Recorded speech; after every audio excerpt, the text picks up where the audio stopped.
नमस्ते मेरे प्यारे विद्यार्थी, कैसे हो आप सभी? उम्मीद है आप सब बहुत अच्छे होंगे। तो प्यारे विद्यार्थी, आपको पता है कि अभी आपका इंग्लिश का पेपर है, तो मैं आपके लिए इंग्लिश का 100% रियल पेपर जो कि आपके एग्ज़ाम में देखने को मिला, एकदम 100% यही एग्ज़ाम में आपको देखने को मिला, वही पेपर लेके आया हूँ जिसका कि सब्जेक्ट कोड 113 है।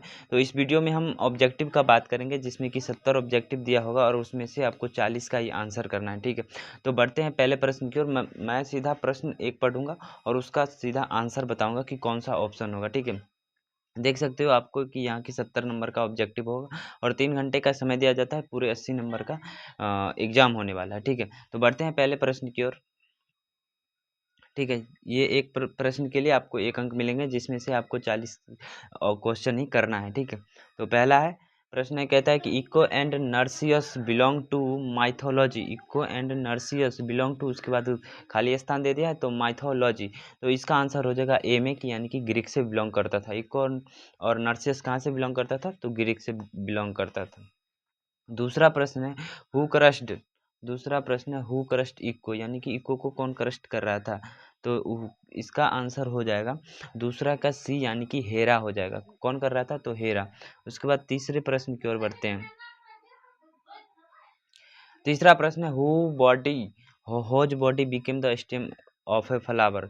होज बॉडी कहता है कि whose body became the stem of a flower. तो तीसरा का आंसर आपका हो जाएगा बी, नर्सियस, ठीक है? चौथे प्रश्न की ओर बढ़ते हैं। चौथा है कि which is the highest civilization award of India. Which is the highest civilization of the India, यानी कि इंडिया का सबसे हाईएस्ट अवार्ड कौन सा है? तो ये आपका हो जाएगा डी, भारत रत्न पुरस्कार, ठीक है? अब पांचवा प्रश्न कहता है कि which of the following were favourite places. Which of the following were the favourite places Ustad Bismillah Khan. तो उस्ताद बिस्मिल्लाह खान के लिए सबसे फेवरेट जगह क्या था? तो बनारस एंड डुमराव, ठीक है? छठा प्रश्न कहता है कि which emperor banned the playing of pungi in the royal residence, यानी कि किसने पुंगी को बैन कर दिया था? तो ये आपका छठा प्रश्न है, जिसका जहाँ हो जाएगा कि औरंगजेब, ठीक है? सातवां प्रश्न है विच musical instrument did Ustad Bismillah Khan play, यानी कि बिस्मिल्लाह खान जो थे वो कौन सा चीज़ बजाते थे? तो ये वो हो जाएगा आपका शहनाई, ठीक है? म्यूजिकल इंस्ट्रूमेंट में। सातवां के बाद आठवां है Vikram Seth was born in. Vikram Seth का जन्म कहाँ हुआ था? आठवां प्रश्न है कि विक्रम सेठ का जन्म कहाँ हुआ था? तो कोलकाता में हुआ था, ठीक है?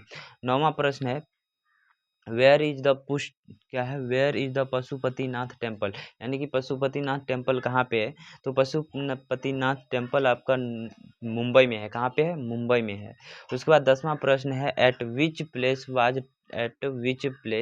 वाज देयर नो क्राउड, यानी कि कहाँ पे आपको मतलब हल्ला गुल्ला नहीं करना वाली बात है?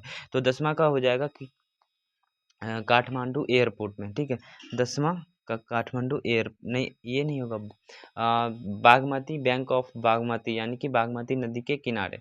11वां प्रश्न कहता है कि who wrote the poem sound, यानी कि पोयम साउंड किसने लिखा? साउंड पोयम जो था वो उसको लेखक कौन है? तो ये हो जाएगा रजनी पारुलेकर। रजनी पारुलेकर। मैं आपके लिए जल्दी जल्दी से पूरा ऑब्जेक्टिव करा दे रहा हूँ, क्योंकि आपके एग्जाम का बहुत कम समय बचा हुआ है। आप जल्दी जल्दी से देख लेना और जाके टिक कर लेना। 12 नंबर है do the remember how wind toss them from. 12 का क्या हो जाएगा आंसर? तो 12 का हो जाएगा टू डॉफोडिल्स, ठीक है? अब 13 नंबर प्रश्न कहता है कि Rajni Parulekar is a dash. Rajni Parulekar कहाँ से थी? यार रजनी पारुलेकर कैसी कवित्री थी, किस भाषा की कवित्री थी? तो 13 का भी हो जाएगा, ये मराठी थी, ठीक है?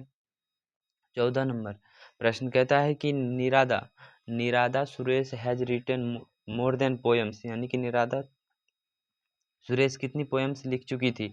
तो 14 का सी हो जाएगा 300 से अधिक पोएम लिख चुकी है, ठीक है? उसके बाद 15 नंबर प्रश्न कहता है कि निरादा सुरेश वाज मतलब प्रोफेशनल कैसी थी? प्रोफेशन से। तो निरादा सुरेश वाज जो थी वो एक टीचर थी। 15 नंबर का बी हो जाएगा। उसके बाद 16 में है कि who is the speaker of the poem self introduction, यानी सेल्फ इंट्रोडक्शन के स्पीकर यानी कि लेखक कौन थे? तो 16 का ए हो जाएगा एन ऑर्डिनरी वोमेन, ठीक है? 17 नंबर प्रश्न कहता है कि हु सोल कैंपेन, यानी कि 17 का आंसर की बात करें तो आप नोट कर लीजिएगा, ए में हो जाएगा साउंड, ठीक है? 18 नंबर प्रश्न कहता है कि इस्मत चांगुहाई वाज बॉर्न इन, तो इसका आंसर हो जाएगा कि उत्तर प्रदेश में। ठीक है, कहाँ पे जन्म हुई थी, तो उत्तर प्रदेश में। 19 नंबर प्रश्न है, 19 का यहीं पे आंसर मैं देता हूँ। तो 19 नंबर प्रश्न का आंसर हो जाएगा ए, चुन्नीवाज क्या था, रुक जा। What was the nickname of Ismat Chughtai, Ismat Chughtai का निकनेम क्या था, तो ये था चुन्नी। ठीक है, 19 का ए। 20 नंबर प्रश्न की बात करें तो कहता है कि who was teased as sweepresses of prince, यानी कि 20 का आपका हो जाएगा आंसर इस्मत। ठीक है, 21 नंबर प्रश्न कहता है कि इस्मत इस्मत चौगताईज बॉडी वाज कैसा था, इस्मत चौगताई बॉडी वाज, ये आपका हो जाएगा 21 का ए, यानी कि बरीड कैसा था, तो वरीड था। 21 का ए आपको याद रखना है, 21 का ए वरीड। उसके बाद 22 नंबर प्रश्न है, हु रोट द एक्सीडेंटल, ऐसा ही कुछ है। तो 22 का आपको आंसर हो जाएगा, 22 का ए याद रखना है, बिल ब्रिसंस, क्या रखना है, बिल ब्रिसंस, 22 नंबर। उसके बाद 23 नंबर प्रश्न की बात करें, 23 पे यही था 23 नंबर प्रश्न। तो 23 नंबर प्रश्न का आपको लिखना है विल वर्सन वाच ऑन ए, तो 23 का आंसर हो जाएगा ए, कंफ्यूज, कैसा था, कंफ्यूज पर्सन था। ठीक है, हमेशा कंफ्यूजन में ही रहता था। 24 नंबर प्रश्न है कि लोगन एयरपोर्ट इज सिचुएटेड इन, लोगन एयरपोर्ट कहाँ पे है, 24 नंबर प्रश्न, तो ये हो जाएगा बॉटसन। ठीक है, कहाँ पे, बॉटसन में। 25 नंबर प्रश्न, इक्को कौन था, तो इक्को जो था वो निम्फ था, क्या था, निम्फ। ठीक है, उसके बाद 26 नंबर प्रश्न कहता है कि नर्सियस वाज कैसा था, हैंडसम था, यंग था, या हैंडसम और यंग दोनों था, तो ये हो जाएगा आपका सी, हैंडसम और यंग दोनों था। ठीक है, 27 नंबर प्रश्न, शहनाई क्या है, शहनाई है ना, 27 का आप आंसर ही डायरेक्ट लिख लो, 27 का सी हो जाएगा पुंगी। ठीक है, उसके बाद 28 का आपका आंसर हो जाएगा A, white, Buddha stupa has a white dome. ठीक है, उसके बाद 29 नंबर प्रश्न, हु एमंग द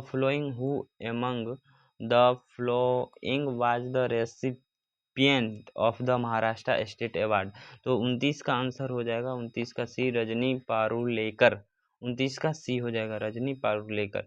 30 नंबर प्रश्न, whose soul flaps itself into silence, तो 30 का आंसर आपको हो जाएगा ए, एन ऑर्डिनरी वोमेन, कौन थी, तो an ordinary women.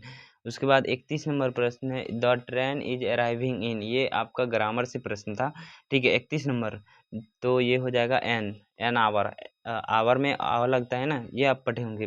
32 direct answer की बात करता हूँ, 32 mister Sharma is a independent lady, mister Sharma is a independent lady. ठीक है, अ नहीं होना चाहिए यहाँ पे, 32 का बी होना चाहिए, एन होना चाहिए, independent lady, an independent lady. ठीक है, उसके बाद 33 नंबर प्रश्न, 33 नंबर प्रश्न कहता है they have decide to from, तो यहाँ पे क्या लगेगा, तो एन ही लगेगा। ठीक है, 33 का ए, यूनियन ए लगेगा, 33 का ए हो जाएगा। ठीक है, 34 नंबर प्रश्न की बात करें, 34 का हो जाएगा C, the water in the glass is dirty, 34 में दो होगा। 35 नंबर, ये 34 यहाँ से दो, ये तो आपको बता दिया था। 35 नंबर प्रश्न कहता है कि please bring a glass of water होगा, प्लीज ब्रिंग ए होगा, यानी कि 35 का आपको ए हो जाएगा। ठीक है, उसके बाद 36 नंबर प्रश्न की बात की जाए तो 36 में कहता है dash Ganga is a revered river, क्या लिखा है, स्केर्ड रिवर, यानी कि 36 का आंसर हो जाएगा द गंगा, गंगा से पहले क्या लगता है, तो दो, जब रिवर की बात हो तब, नाम होगा तो कुछ और। 37 नंबर प्रश्न है द ट्रेन, 37 नंबर प्रश्न है द ट्रेन, उसके बाद खाली स्थान डॉट डॉट दे रखा है, तो 37 का आपका हो जाएगा सी, लेफ्ट, ट्रेन लेफ्ट हो गया, यानी कि छूट गया। ठीक है, 38 नंबर प्रश्न कहता है कि गांधी जी डैश डैश, तो Gandhi ji lived in non violence, यानी कि गांधी जी जो है वो किस पे विश्वास करते थे, तो नॉन वायलेंस पे विश्वास करते थे। ठीक है, 39 नंबर प्रश्न हम 39 नंबर प्रश्न, did you dash dash the ticket match yesterday, तो 39 का आपका आंसर हो जाएगा watch the ticket match yesterday. ठीक है, उसके बाद 40 नंबर प्रश्न, 40 नंबर प्रश्न कहता है कि वी उसके बाद खाली स्थान है, यानी कि डॉट डॉट है, तो ये 40 का प्रश्न का आंसर हो जाएगा ए, वाल ऑर्गेनाइज था, यही था वाल ऑर्गेनाइज। और 41 की बात करें तो 41 का आपका बी आंसर हो जाएगा। ठीक है, तो हमने आपको 1 से लेकर 40 तक का सभी आंसर करा दिया। ठीक है, और अगले एग्जाम में इसी तरह की आपको सपोर्ट और मदद के लिए अभी चैनल को सब्सक्राइब कर लीजिए और अपने दोस्तों तक शेयर कर दीजिएगा। धन्यवाद।